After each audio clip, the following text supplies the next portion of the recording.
लिंग पुराण में 7 गलतियां बताई है कंगाल होने की।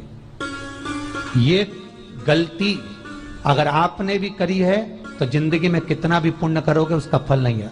आज की कथा को लिखकर रखना, शायद तुम्हारी जिंदगी संवर जाए। लिंग पुराण में 7 गलतियां बताई है व्यक्ति को बर्बाद होने की। पहली गलती है, उसमें से अगर आप स्वीकार कर रहे हैं ये गलती तो समझ लो कि गलती आपने करी है।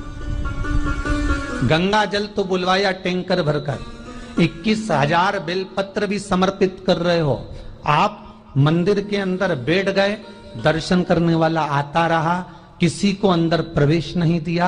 आप गंगा जल चढ़ाते रहे, आप बेलपत्र चढ़ाते रहे, आप स्वयं पूजन करते रहे, और दूसरा व्यक्ति ना जाने किस भाव से, किस रूप में आकर भगवान की सेवा करना चाहता था। पंडित जी ने आपके चक्कर में उसको जल नहीं चढ़ाने दिया, पंडित जी ने आपके चक्कर में उसको बेलपत्र नहीं चढ़ाने दिया। पहली गलती यह हो गई कि भगवान के भक्त को भगवान से दूर कर दिया गया। अब उठा लो श्रीमद् भागवत कथा। 2 देवताओं ने गलती करी थी। एक ब्रह्मा जी ने गलती करी थी कि गाय बछड़ों का हरण कर लिया था। 1 वर्ष होने में 1 दिन था तब ब्रह्मा जी ने गाय बछड़े वापस दिए थे। दूसरी गलती इंद्र ने करी थी, जल वृष्टि करी तब भगवान कृष्ण को गोवर्धन पर्वत उठाना पड़ा। दोनों देवताओं ने गलती करी पर भगवान कृष्ण ने इंद्र को क्षमा कर दिया पर ब्रह्मा को क्षमा नहीं करा। क्यों नहीं करा? क्योंकि इंद्र को क्षमा इसलिए करा क्योंकि इंद्र ने जब जलवृष्टि करी तो सारे ब्रजवासियों को भगवान के चरणों में लाकर छोड़ दिया। सारे ब्रजवासी गोवर्धन पर्वत के नीचे आकर बैठ गए, भगवान के चरणों में आ गए। और ब्रह्मा ने जो गलती करी वो ऐसी गलती करी कि भगवान से गाय और बछड़ों को दूर कर दिया। जो भगवान से भगत को दूर कर दे उसको शंकर कभी क्षमा नहीं कर सकता। इसलिए बर्बादी का पहला कारण आप भक्त और भगवान में दूरी बना दी।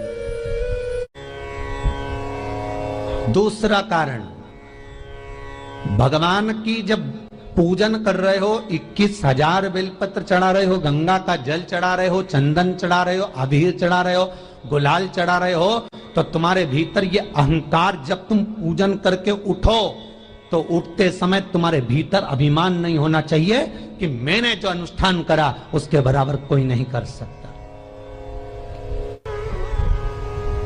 तीसरा कारण कहा कि भगवान की सेवा तो आप कर रहे हो, भगवान की चाकरी में तो आप लगे हो, भगवान की आराधना भी कर रहे हो, दिया भी लगा रहे हो, धूप बत्ती भी लगा रहे हो, स्नान भी करा रहे हो, पंचामृत स्नान भी करा रहे हो, सारी पूजन अर्चना सब तुम कर रहे हो। पर हो सकता है इस पूजन अर्चना में आप केवल 3 घंटा पूजन करते हो और बाकी के समय किसी न किसी की जीवात्मा को दुख पहुंचा रहे हो। एक कथा में एक बात कही थी कि भले मंदिर में दिया मत लगाओ, भले मंदिर में जाकर धूप बत्ती मत जलाओ, भले मंदिर में जाकर भोग मत लगाओ, भले मंदिर में जाकर जल मत चढ़ाओ, कुछ मत करो, भले भगवान को नए कपड़े मत पहनाओ, भले तुम्हारी मर्जी पड़े भगवान को भोग मत लगाओ, पर शास्त्र कहता है कुछ मत करो पर एक काम जरूर करना कि किसी के चेहरे पर प्रसन्नता ला देना तो मंदिर में दिया जलाने के बराबर होगा। किसी के चेहरे पर चमक ला देना, प्रसन्नता ला देना तो अगरबत्ती लगाने के बराबर होगा। किसी गरीबड़े के, किसी दुखी के चेहरे पर अगर तुमने प्रसन्नता ला दी तो वो भगवान को कपड़े पहनाने के बराबर होगा। मालूम पड़े तुम मंदिर में पूरी सब्जी बांटो, मंदिर में भोजन कराओ, मंदिर में सारा पकवान चढ़ाओ और कोई तुम्हारे कारण अगर दुखी है तो तुम्हें वो सुख का भान नहीं हो सकता। तीसरा कारण है हमारा, वो सुख नहीं मिल सकता। चौथा कारण है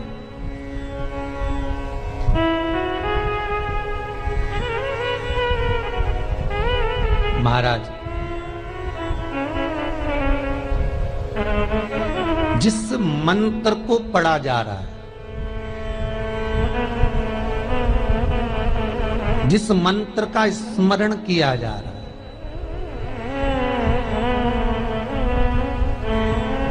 जिस भगवान की माला को हम जप रहे हैं, हम पाठ कर रहे हैं, उसमें त्रुटि उठा लीजिए। दुर्गा सप्तशती, दुर्गा सप्तशती का हिंदी अनुवाद में एक थोड़ा सा दृष्टांत दिया है, आपको मालूम होगा।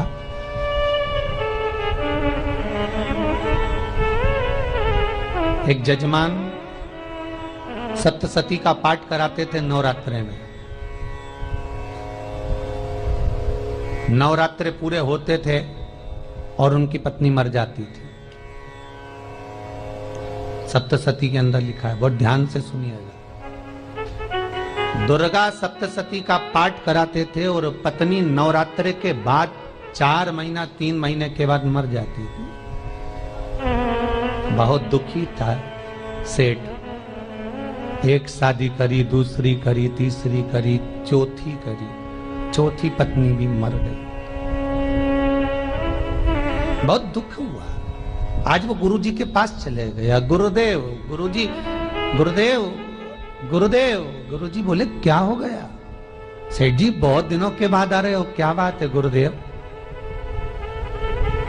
मेरे को एक बात समझ में नहीं आती कि मैं नवरात्रे में सप्तशती का पाठ कराता हूं, देवी जी का यज्ञ करवाता हूं, माता रानी को चूनर पहनाता हूं, उनको सुंदर बिछुड़ी, पायल, चुनरी सब पहनाता हूं, कन्याओं का भोजन करवाता हूं, भंडारा करवाता हूं, जवारे बोता हूं, अखंड ज्योत लगाता हूं, पर नवरात्रि जैसी पूरी होती है उसके 2 महीने 3 महीने बाद मेरी पत्नी क्यों मर जाती है? 4 पत्नियां मेरी मर चुकी हैं, 5वीं मैंने शादी करी है। गुरुदेव आप कृपा करिएगा, कुछ तो बता दीजिए, कुछ करुणा कर दीजिए।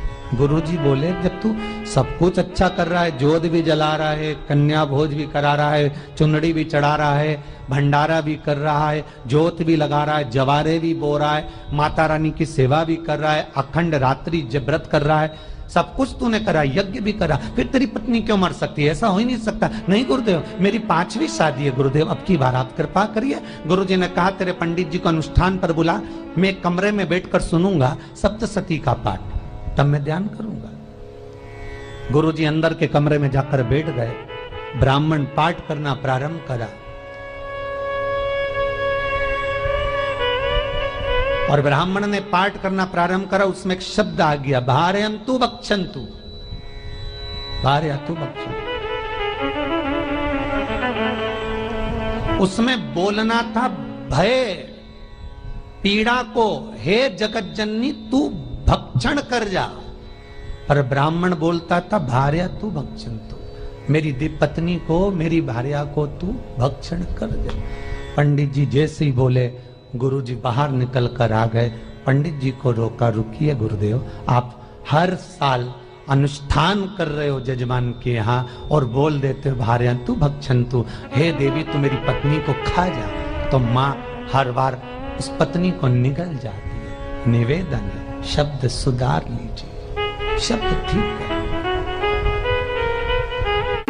चौथा कारण है कि आप जो पाठ कर रहे हो, आप जो पूजन कर रहे हो, आप जो अनुष्ठान कर रहे हो, उसमें कुछ ना कुछ गलती जरूर हो रही है। ये चौथा कारण है।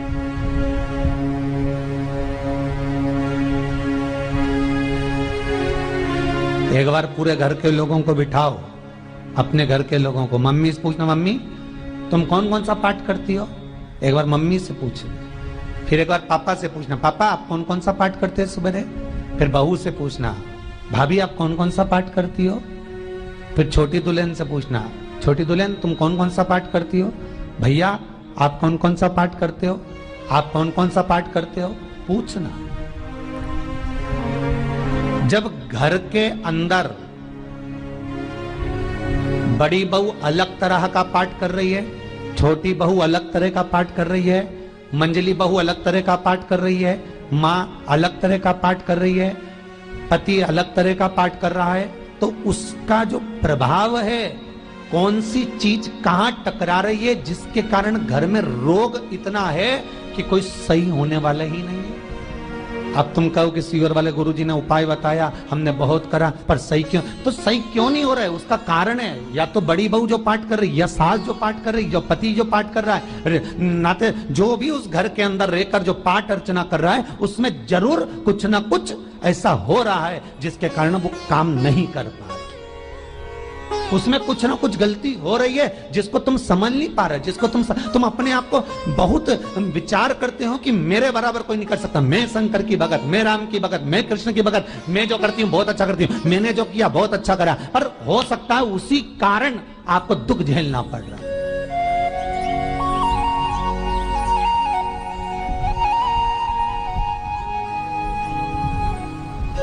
उसी के कारण।